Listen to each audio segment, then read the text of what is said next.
This is the power of the subconscious.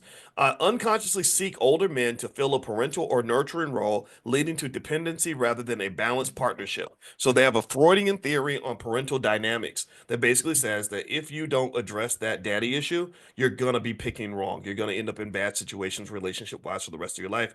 My wife, who is a therapist and also a expert on the subconscious mind, talks to me about she kind of schooled me on a lot of this. And I'm telling you, if you really want to elevate yourself, elevate your life, either get the therapy, do the work, or whatever is required to deal with that subconscious issue.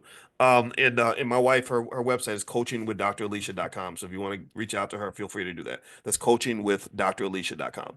Power dynamics. The older man's perceived authority or financial control can create a power imbalance. True, which might feel attractive initially. So you're excited at first because you got this big, powerful man that, and you're attracted to his confidence and the fact that I don't know, maybe he's a big tough guy. You think he might slap you around, but he doesn't actually do it. So maybe that's exciting or something weird like that. Initially, but so it feels attractive initially, but can lead to manipulation or lack of equality. So studies on power imbalances in relationships pretty much do say that, right? So when someone else has more power over you, you have to be very careful about who you give that power to.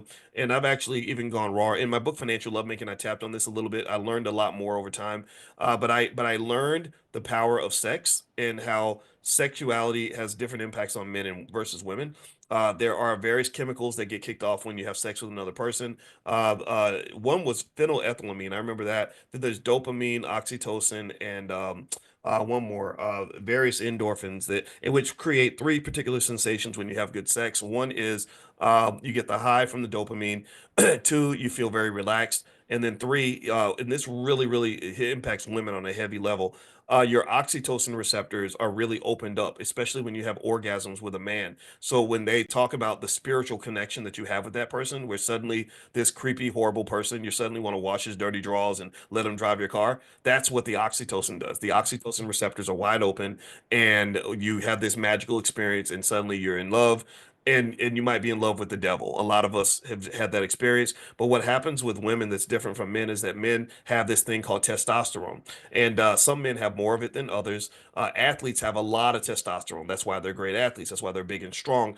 And the testosterone partly neutralizes the oxytocin. So the effects of the sexual experience impact men differently from women. So that's why you have those scenarios where the man is like, okay, I gotta go to basketball practice now, and then I'm gonna go see my two or three other girlfriends later on, and the woman's like, oh, I hope he calls me today, And I'm not saying that that happens all the time. Obviously, you can't stereotype, and there are some women that I guess are working to engineer themselves to have that same sort of detachment, but I think it comes with a greater price. Comes with a greater amount of pain, to the point where it almost seems like sometimes I've seen cases where women are pretending like they don't care, but then there's like something that just happens where the soul feels empty because you've given yourself to so many different guys and stuff like that. So honestly, long story short, I think that I can tell you this: when I started understanding that, a lot of things made sense, and when I started understanding the power of sex, it really made me think about why things happen the way that they do. For example,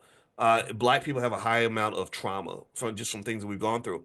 So, my wife should be here explaining this better. She can explain it better than I can because she also teaches a class on addiction, a university class.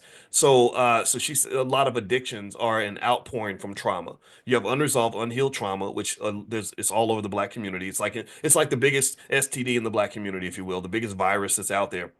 And so the result of undiagnosed, unhealed trauma might mean leaning toward various addictions, which might be a sexual addiction. And we don't think of it as an addiction, but it can happen that way.